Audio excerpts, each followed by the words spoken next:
Novel اداس نسلیں by Abdullah Hussain, chapter number 9، باب نمبر 9۔ اگلے روز ریجمنٹ کو اپنی گاڑیوں کا حصہ مل گیا اور وہ 39 گھنٹے کے سفر کے بعد بیلجیم کی سرحد پار کر میدان جنگ میں داخل ہوئے۔ گاڑیاں انہوں نے آرکس کے مقام پر چھوڑیں اور ہولی بیک میں قیام کیا۔ اصل محاذ ہولی بیک سے 3 میل کے فاصلے پر تھا۔ سارے مکان اور دکانیں شہری آبادی سے خالی ہو چکے تھے۔ مکانوں پر گورے رسالوں ریجمنٹوں اور توپ خانوں کا قبضہ تھا، جن میں 3 یورپی اقوام کے لوگ، بیلجین، فرانسیسی اور انگریز شامل تھے۔ 2 منزلہ مکان کے تمام کمرے گورے سپاہیوں، اسلحہ، بارود، باورچیوں اور راشن کے ڈبوں سے بھرے پڑے تھے۔ ہیڈ کوارٹر سٹاف الگ الگ مکانوں میں تھا۔ مکانوں سے ذرا فاصلے پر دکانیں تھیں، جنہیں خالی کر کے فرش پر مکئی کے ناڑ بچھائے گئے تھے۔ ان میں رسالوں کے گھوڑے اور خچر بند تھے۔ جو دکانیں بچ رہی تھیں وہ ہندوستانی فوجیوں کے لیے مخصوص کی گئیں۔ اکتوبر کے آخری دن باہر تیز سرد ہوا چل رہی تھی اور رات ہولی بیک پر بہت نیچے جھک آئی تھی۔ سپاہی خشک گوشت کے ٹکڑے اور پنیر کھانے کے بعد سونے کی تیاری کر رہے تھے۔ چند ایک سو بھی چکے تھے۔ پائن کے درختوں کی چوٹیاں اور اوپر اندھیرے میں آہستہ آہستہ ہل رہی تھی اور ان کی بوڑھی انگلیوں کی طرح جھکی ہوئی جھری دار شاخیں اور تیز نوکیلے سبز پتے رات کے مخصوص اسرار میں سائیں سائیں کر رہے تھے۔ دکان میں تمباکو کو پنیر اور مکئی کے ناڑوں کی ملی جلی بو پھیلی ہوئی تھی۔ ایک خالی الماری میں مدھم سے لالٹین جل رہی تھی۔ دیوار کے ساتھ 2 مشین گنیں، جن کی نالیوں پر خول چڑھے ہوئے تھے، کھڑی تھیں۔ بارود سیکشن کمانڈر کے پاس تھا۔ خچر محفوظ ہیں؟ حوالدار ٹھاکر داس نے کمبل تانتے ہوئے پوچھا۔ ہاں، نعیم بستر لگا رہا تھا۔ اس نے چند ناڑ اکٹھے کر کے ان کا سرانہ بنایا اور ہاتھ سے دبا کر دیکھا۔ پہرے پر کون ہے؟ احمد۔ اس کے بعد 2 بجے ریاض بدلی کرے گا۔ سونے سے پہلے چیک کر لینا۔ ٹھاکر داس نے گھٹنے اٹھا کر بستر کا خیمہ بناتے ہوئے کہا۔ ایک سپاہی نے کمبلوں میں کرپٹ بدلی اور بھاری خواب آلود آواز میں بڑبڑایا۔ یہ تو مکئی بھی سالی سرد ہے۔ لیٹتے ہی نعیم کے نتنوں میں خشک مکئی کی مانوس بو داخل ہوئی۔ خواب آلود سانسوں کی حرارت اور انسانی بو آہستہ آہستہ کمرے میں پھیل رہی تھی۔ جب بستر گرم ہو گیا تو اس نے اندر ہی اندر ہاتھ بڑھا کر بوٹ اتارے اور باہر دھکیل دیے، اور دور کسی مکان میں سے ایک اونچا کرخت کہہ بلند ہوا اور گہری رات میں گم ہو گیا۔ تمہارے پاس سگریٹ ہے؟ ٹھاکر داس نے اٹھ کر بیٹھتے ہوئے پوچھا۔ ہاں، 1-2۔ نعیم نے سگریٹ اسے پکڑائے۔ دروازہ کے پاس چلے جاؤ، یہاں مت پینا، تمہیں نیند آ رہی ہے۔ نہیں، مگر میں خوب گرم ہو گیا ہوں۔ آؤ وہاں بیٹھیں۔ دونوں کمبل اوڑھ کر دروازے کے پاس ننگے فرش پر جا بیٹھے اور خاموشی سے سگریٹ سلگا کر پینے لگے۔ فرش بڑا ٹھنڈا ہے، نعیم نے کہا۔ تھوڑے سے ناڑ کھینچ لو، لگنے دو آگ۔ گالی، جب حملہ شروع ہوگا تو کسی کو پتہ ہے اس جگہ کا کیا حشر ہوگا؟ نعیم نے ناڑ مڑوڑ کر فرش پر رکھے اور اس پر اکڑو بیٹھ کر کمبل کی آرام دہ حرارت محسوس کرنے لگا۔ محاذ 3 میل پر ہے۔ ٹھاکر داس نے بڑا سا ہاتھ بڑھی ہوئی داڑھی پر پھیرا۔ خاموش کیوں ہے؟ صرف گیدڑ بول رہے ہیں۔ جرمنوں نے ابھی حملہ شروع نہیں کیا۔ ہماری لائنوں میں اس وقت کون ہے؟ گورا، رسالہ۔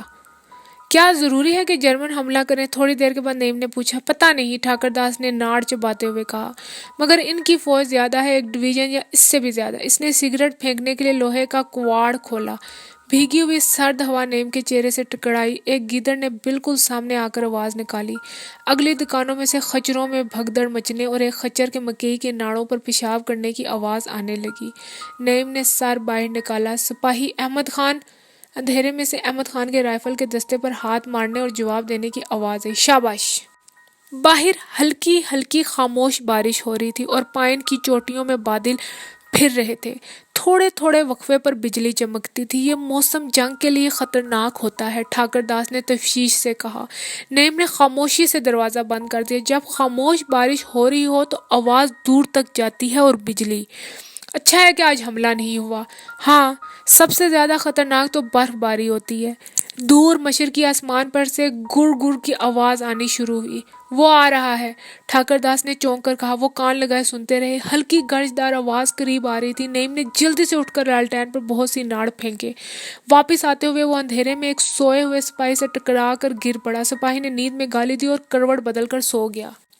باہر نکل کر انہوں نے دروازہ بند کر دیا۔ مہین پھوار سے لکڑی کا پائیدان گیلا اور پھسلواں ہو رہا تھا۔ سامنے اندھیرے میں پائن کے درخت بھاری سیاہ بھوتوں کی طرح کھڑے تھے۔ خوفناک آواز دفتر بالکل قریب آ گئی۔ ٹھاکر داس اور نعیم بے جان لکڑی کے تختوں کی طرح زمین پر گرے اور بے سدھ لیٹے رہے۔ درختوں کے اوپر ایک دھندلی سبز بتی نمودار ہوئی اور تیزی سے مغرب کی سمت گزر گئی۔ بدبخت، ہزار توپوں کی آواز ہے، ٹھاکر داس نے سرگوشی سے کہا۔ نیم روشن سفید مائل بادل دکانوں کی چھتوں پر آ گئے اور تاریکی پھوار خاموشی سے ان کے چہروں کو بھگو رہی تھی۔ وہ اٹھے اور واپس دکان میں داخل ہوئے۔ یہ ہوائی جہاز تھا، ٹھاکر داس نے اپنے آپ سے بات کی۔ جرمنوں کا تھا، پتہ نہیں، ہری بتی تھی، سب کی ہری بتی ہوتی ہے۔ کپکپاتی ہوئی انگلیوں سے انہوں نے دوبارہ سگریٹ سلگائے۔ ہوائی جہاز کے ساتھ ان کا یہ پہلا تجربہ تھا۔ سگریٹ یہیں ختم کر دو، مورچوں میں نہیں پی سکتے۔ ٹھاکر داس بولا، کیوں؟ سگریٹ پر گولی پڑے گی اور جبڑے صاف کاٹے گی، ہر بات پر کیوں کیوں؟ وہ خاموشی سے دھواں اڑاتے رہے۔ کمرے میں سونے والوں کے خراٹوں کی آواز بلند ہوتی جا رہی تھی۔ شاید کل ہم چلے جائیں۔ کہاں؟ فائرنگ لائن پر۔ نعیم نے ایک لہجے کو اسے غور سے دیکھا۔ اب تم کیوں پوچھتے ہو؟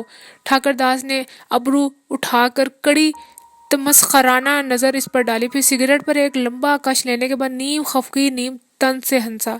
میں اس قدر اکتا گیا ہوں یہاں سے۔ نعیم خاموشی سے اندھیرے میں دیکھتا رہا۔ مجھے اس وقت محاذ پر ہونا چاہیے یا گھر؟ کیوں؟ میں گھر جانا چاہتا ہوں۔ اتنے مہینے ہو گئے یہاں، میری خچروں سے بھی بری حالت ہو گئی ہے۔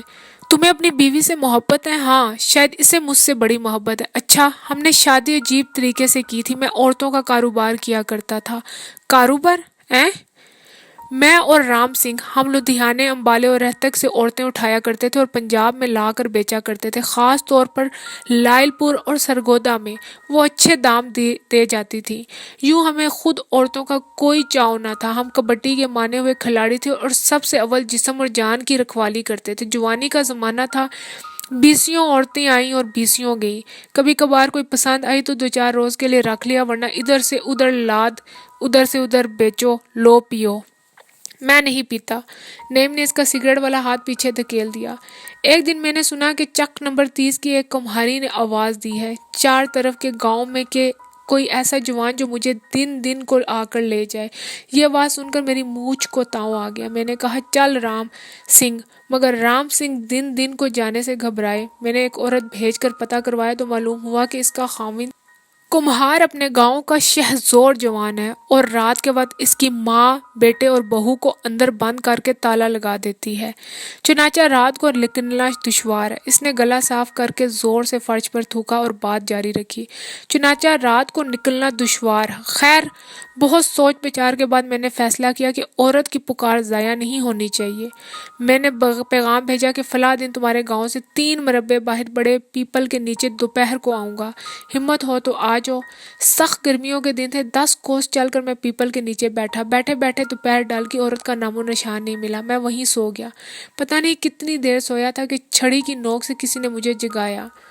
آنکھ کھول کے دیکھا تو ایک بڑا جوان نظر پڑا، سر پر منڈاسا، کمر میں پھولدار لاچا، ہاتھ میں چھڑی۔ میں نے پوچھا، کیا بات ہے جوان؟ کہنے لگا، اب اٹھ اگر چلنا ہے تو۔ مجھے سندیشہ بھیج کر اب سوتا ہے۔ میری آنکھیں کھلی کی کھلی رہ گئی۔ غور سے دیکھا تو عورت تھی۔ پر نعیم، کیا عورت تھی کمبخت! یہاں سارے ولایت میں نے ایسی جوان اور جلال والی عورت نہیں دیکھی۔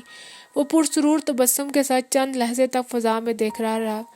ہم ساری رات اور سارا دن چلتے رہے اور 30 کوس پر جا کر پہلی رات گزاری۔ وہ میرے دوست کا گاؤں تھا۔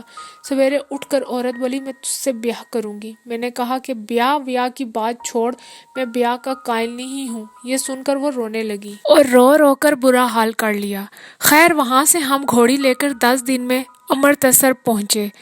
راتوں رات میں نے اس کے ساتھ 100 روپے وصول کیے اور اسے سوتا چھوڑ کر چلا آیا۔ کوئی 10 دن نہیں گزرے ہوں گے اس بات کو کہ ایک دن میں کھیت میں سویا پڑا تھا کہ وہ میری چھاتی پر آن چڑھی۔ میں نے چلانا چاہا لیکن اس نے ایک ہاتھ سے میرا منہ بند کیا اور دوسرے سے چھری کی نوک میری گردن پر رکھ دی اور بولی، میں سرندری ہوں، بول میرے سے شادی کرے گا یا نہیں؟ میں تجھے قتل کر دوں گی۔ جان کے خوف سے میں نے وعدہ کر لیا۔ راتوں رات اسی کی گھوڑی پر سوار ہو کر ہم گاؤں سے نکل آئے۔ اس نے مجھے اپنے آگے بٹھا کر باہوں میں کس رکھا تھا۔